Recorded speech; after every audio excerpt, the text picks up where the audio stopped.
ಆಕ್ಸಿಡೆಂಟ್ಗೆ ಆರೋಪಿಯಾಗಿದ್ದಾರೆ. ಒಂದು ವೇಳೆ ಅಪರಾಧಿ ಅನ್ನುವಂಥ ಪ್ರೂವ್ ಆದ್ರೆ ಆ ಸಂದರ್ಭದಲ್ಲಿ ನೀವು ದರ್ಶನ್ ಅವ್ರ ಪರ ನಿಲ್ತೀರಾ madam? Yes of course. Claps ಹೊಡ್ರಿ, ಸುಮ್ಮನೆ ಕೂತಿರಲ್ಲ. ನೋಡಿ, ನಮ್ಮ ಜೀವನದಲ್ಲಿ ಭಾಗಿಯಾಗಿದ್ದಾರೆ ಯಾರೋ ಒಬ್ರು, ಅಥವಾ ನಾನು ಅವ್ರ ಜೀವನದಲ್ಲಿ ಭಾಗಿಯಾಗಿ ಇದೆ. ಇಲ್ಲೊಂದು ಸಮಸ್ಯೆ ಖಂಡಿತ ಇದೆ.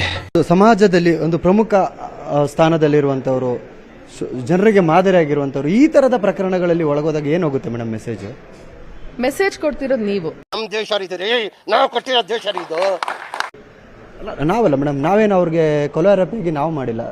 ಈ ಒಂದು ಅದ್ಭುತವಾದ ಕ್ಷಣಕ್ಕೆ ಭಾರತವೇ ಸಾಕ್ಷಿಯಾಗಿದೆ. ಮಾದರಿಯಾಗಿರಬೇಕಾದಂತಹ ವ್ಯಕ್ತಿ ಇವಾಗ ಆ ಸ್ಥಾನದಲ್ಲಿರೋದ್ರಿಂದ ಏನ್ ಮೆಸೇಜ್ ಹೋಗಬಹುದು ಜನರಿಗೆ, ಅವರ ಅಭಿಮಾನಿಗಳಿಗಿರ್ಬೋದು, ನಮ್ಮ ಕನ್ನಡ ನಾಡಿನ ಜನರಿಗಿರ್ಬೋದು, ಏನ್ ಮೆಸೇಜ್? ಯಾಕಂದ್ರೆ ಡಾಕ್ಟರ್ ರಾಜ್ಕುಮಾರ್ ಅವರಿದ್ರು, ವಿಷ್ಣುವರ್ಧನ್ ಅವರ ಸಿನಿಮಾಗಳಿಂದ ಸಾಕಷ್ಟು ಜನ ಅವ್ರ ಜೀವನದಲ್ಲಿ ಬದಲಾವಣೆಗಳನ್ನ ನಾವು ಕೊಂಡಿರೋದು, ಬೇರೆ ಬೇರೆ ರೀತಿಯ ಬದಲಾವಣೆಗಳನ್ನ ಗಮನಿಸಿರೋದು ನಾವು ನೋಡಿದ್ದೀವಿ.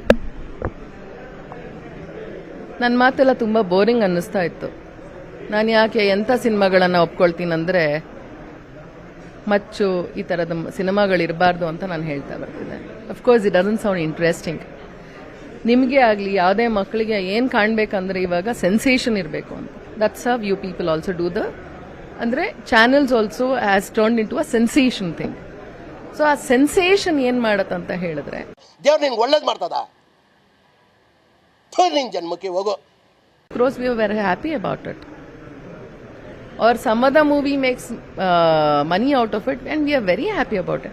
ಅವತ್ತು ನೀವು ಯಾರು ಹೇಳಿಲ್ಲ ಈ ಥರದ ಸಿನಿಮಾಗಳು ಬಂದರೆ ಮಾನಸಿಕವಾಗಿ ಇನ್ನೇನೋ ಬದಲಾವಣೆಗಳಾಗತ್ತೆ ಅಂತ ನೀವು ಹೇಳಲಿಲ್ಲ.